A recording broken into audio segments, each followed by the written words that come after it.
Madame, Monsieur, bienvenue sur i24 News. Merci à vous de nous rejoindre pour votre rendez-vous avec l'actualité sportive. Un programme chargé aujourd'hui avec beaucoup de football. Vous allez voir. D'ailleurs, je propose d'ouvrir cette édition par le championnat français. Cette fois-ci, c'est fait pour la deuxième année consécutive. Le Paris Saint-Germain est sacré champion de France en titre de Ligue 1 après le match nul de Monaco face à Guingamp, 1 but partout. Et ce, malgré sa défaite à domicile face à Rennes, 2-1. Alors qu'il leur reste 2 matchs à jouer, les Parisiens possèdent suffisamment d'avance au classement pour ne plus être rejoints avant la fin de la saison. Paris, leader du championnat depuis la 10e journée quand même, n'a jamais véritablement tremblé dans une compétition qu'il a dominée de la tête et des épaules, mais a donné à ses supporters des motifs légitimes de fierté cette année avec la Coupe de la Ligue, le trophée des champions et puis ce titre de champion qui permet à Laurent Blanc de boucler une première saison avec 3 titres et beaucoup de brio. Je propose de l'écouter tout de suite. Ce qu'il faut retenir de la soirée, c'est le titre. Alors, je suis déçu de la défaite. Voilà, je vous le dis franchement, je suis déçu. J'espère qu'on va marquer quelques points de plus d'ici la fin du championnat pour battre le record de points en Ligue 1. Je pense que cette équipe-là, avec le championnat que le fait, mérite d'être dans le livre des records du nombre de points de Ligue 1. Et pour parler du sacre parisien, j'ai l'honneur de recevoir par téléphone Thierry Braillard, secrétaire d'État au sport. Thierry Braillard, merci d'avoir accepté d'intervenir sur i24 News. Bonsoir. Bonsoir. Alors, les Parisiens qui sont sacrés champions après une défaite, ça gâche un peu la fête, tout ça quand même. Oui, mais c'est quand même le couronnement d'une saison assez fantastique, avec très peu de défaites, une régularité. Et je crois que les Parisiens méritent vraiment ce titre de champion de France. Alors, le Paris Saint-Germain qui est aussi dans la tourmente, Thierry Braillard, en cette fin de saison, à cause de ces histoires de fair play financier dénoncées par Michel Platini. Thierry Braillard, ces mesures qui imposent aux clubs de football européens d'équilibrer leurs dépenses et leurs recettes, ça ne fait pas du tout l'unanimité. Oui, mais je pense quand même que c'est une bonne chose, puisque ce fair play financier a été mis en place pour mettre un terme un peu à la dérégulation, à la folie salariale qui existe en Europe auprès de certains clubs. Et je crois que c'est pour essayer de remettre un peu d'équité au sein des compétitions organisées par l'UEFA. Tous s'accordent à dire que ce dispositif part évidemment d'une bonne intention, à savoir stopper les dérives financières du football européen, mais beaucoup contestent les moyens employés pour y arriver. Qu'en pensez-vous ? C'est vrai que les moyens, c'est une chambre indépendante, la chambre de l'instruction, qui donc évalue tous les comptes des clubs qui sont susceptibles de participer aux compétitions européennes et regarde de très près, comme vous le disiez exactement, Valérie Pérez, l'équilibre entre les dépenses et les recettes. C'est-à-dire qu'on ne peut pas dépenser plus que les recettes qu'on génère, sauf pour les infrastructures et le centre de formation. Et ce qui a été mis en cause par rapport au Paris Saint-Germain, c'est leur contrat de sponsoring avec l'autorité du tourisme qatari, puisque la Chambre de l'instruction estime que ce contrat n'est pas au prix du marché. Alors justement, à votre avis, ce fair play financier est-il illégal ? Pour moi, en tout cas, quand en tant que parlementaire, j'ai fait un rapport dessus, j'ai trouvé que c'était une bonne chose et que nous soutenions le fair play financier. Je sais qu'il y a une ou deux actions pour essayer de contester le fair play financier. Il faut savoir qu'il a déjà eu à s'appliquer, que le tribunal arbitral du sport a déjà eu à prendre des décisions par rapport au fair play, qui, dans un premier temps, sanctionnait les clubs qui avaient des arriérés, c'est-à-dire qui n'avaient pas payé tous les salaires dus à leurs joueurs. Je pense notamment au club de Malaga qui a été sanctionné. Et pour l'instant, je crois que c'est plutôt une bonne chose, ce fair play financier, qu'une mauvaise chose. Mais est-ce que vous pensez, Thierry Braillard, que ce fair play peut être supprimé ? Beaucoup de voix se sont élevées contre ce dispositif qui va à l'encontre du droit européen et qui limite la libre circulation des capitaux en Europe. Il n'y a pas une limitation de la libre circulation des capitaux. Il y a simplement une appréciation du montant des capitaux qui doivent circuler. Sinon, si on ne pose pas des bases, j'allais dire, il peut y avoir une grande dérégulation et voir du jour au lendemain des déséquilibres se créer. Il faut dire aussi qu'en France, on a la DNCG, la Direction nationale du contrôle de gestion, qui, elle, fournit un contrôle qui est différent de celui du fair play financier.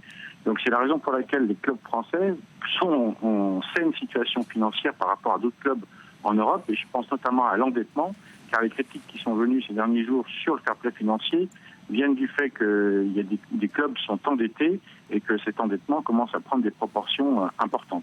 Merci beaucoup Thierry Braillard de votre intervention sur i24 News. Le Real Madrid a-t-il perdu le titre? Grosse déception pour la Casablanca mercredi soir à Valladolid. Regardez les images. Tout va mal pour les Madrilènes qui perdent Ronaldo dès la 9e minute de jeu. Le Portugais doit abandonner le terrain et pourtant les Meringues parviennent à ouvrir le score en l'absence de Ronaldo. Sergio Ramos tire les coups francs et ça lui réussit bien. Il marque un petit bijou. Allez, on regarde tout de suite le ralenti.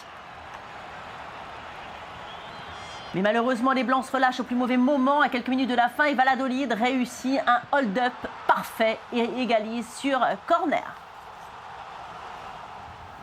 Au classement, donc, le Real est relégué à 5 points de l'Atlético alors qu'il ne reste que 2 matchs à disputer. La course au titre va donc, sauf incident, se jouer entre le Barça et l'Atlético Madrid. Les deux équipes ont toutes les cartes dans leurs mains. Elles doivent gagner leurs deux matchs pour être sacrées. Hasard du calendrier ou non, elles se retrouveront en tout cas au Camp Nou pour la dernière journée de championnat pour ce qui s'annonce être la finale de la Liga.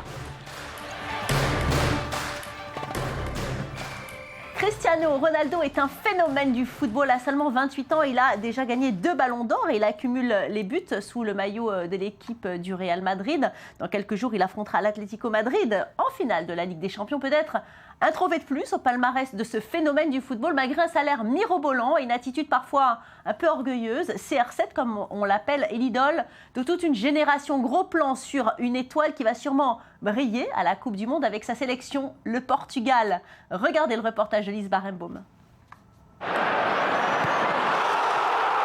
C'est le roi du Real Madrid et l'espoir de tous les Portugais.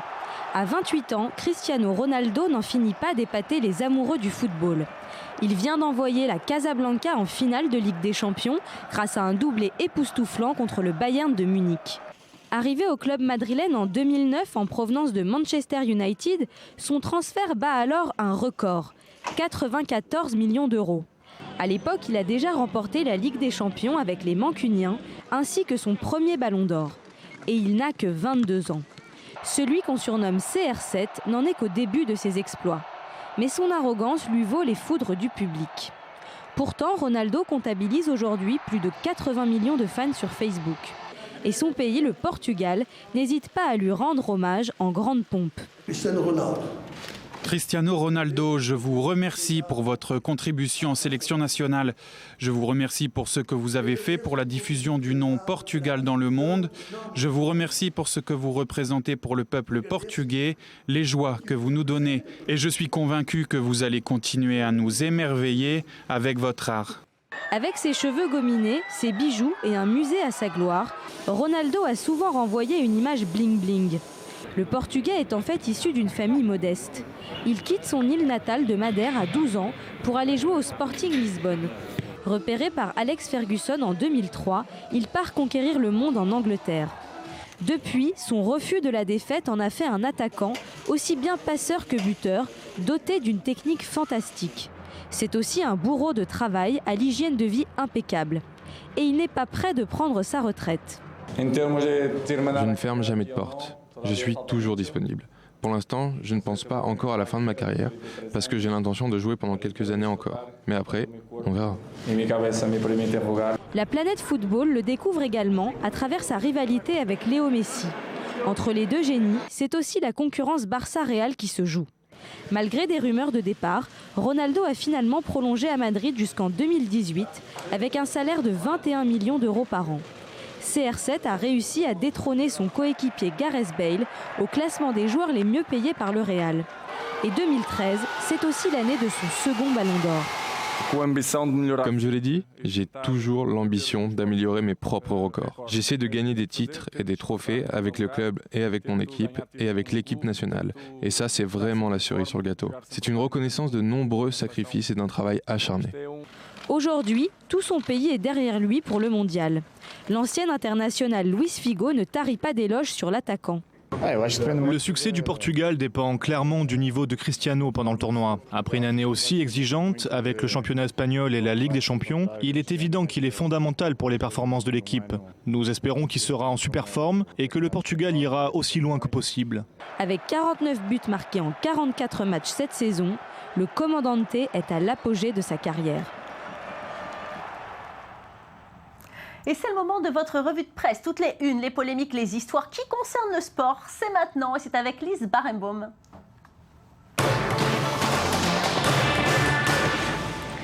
Allez, on démarre ce tour d'horizon de la presse sportive avec Slate. La Coupe du Monde se rapproche et le Brésil est agité par des problèmes sociaux graves. Et pourtant, sachez que les grands dirigeants du ballon rond sont plutôt confiants. Michel Platini a bien maladroitement encouragé les Brésiliens à se calmer avant la compétition. Écoutez-le. Le climat est tendu, oui, justement, il faut qu'on appelle, nous, les gens, à dire le Brésil, faites un effort pendant un mois, calmez-vous, rendez hommage à cette belle Coupe du Monde. On a été au Brésil pour leur faire plaisir.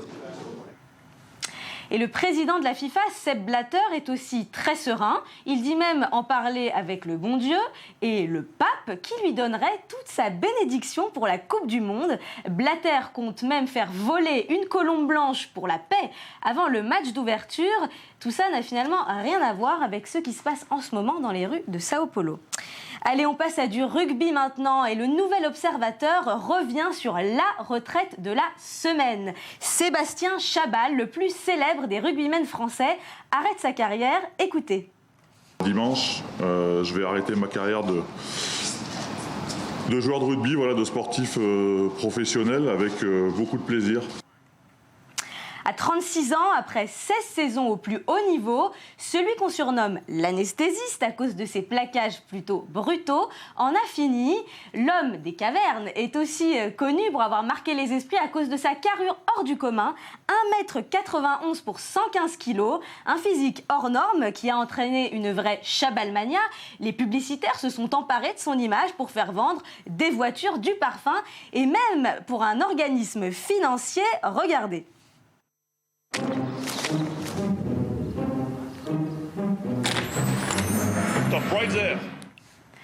Mais Chabal nous manquera aussi pour son caractère bien trempé. On se souvient qu'en 2007, il refusait de répondre en anglais à un journaliste anglophone.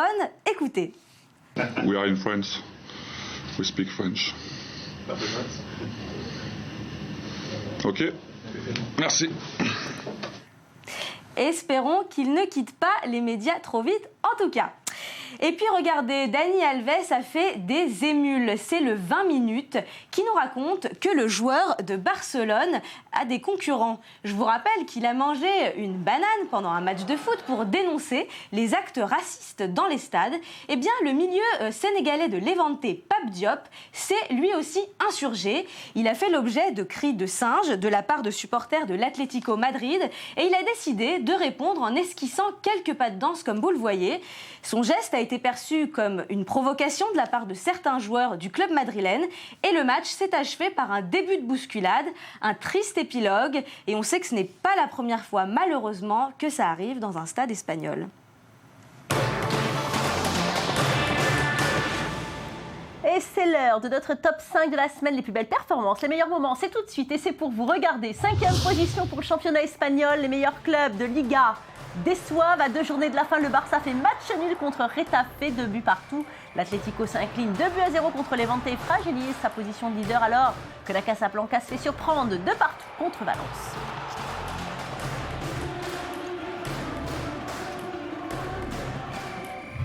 C'est Rafael Nadal qui atteint cette 4e place. Il vient d'être honoré par la capitale espagnole. La mère lui a remis un titre de fils adoptif de la ville, un hommage à sa carrière extraordinaire qui arrive en plein Open de Madrid.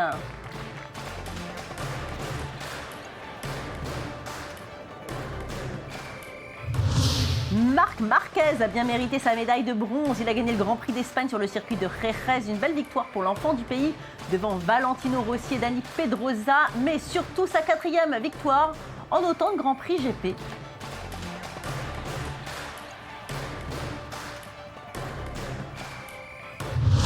Le grand CR7 arrive second. Le Ballon d'Or 2013 n'a pas volé son titre. Il inscrit un but d'anthologie contre Valence, une superbe talonnade aérienne très impressionnante. C'est le 50e but du Portugais cette saison en seulement 45 matchs.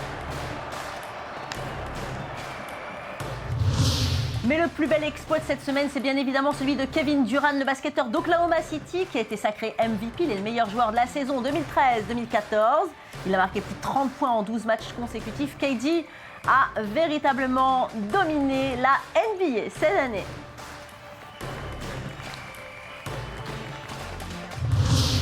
Et voilà, c'est fini pour aujourd'hui. Quel plaisir d'avoir passé ce moment en votre compagnie. On se retrouve demain pour de nouvelles aventures sportives, évidemment, en attendant que vous restez avec nous, parce que l'info continue sur i24 News. Merci à vous d'avoir choisi notre chaîne.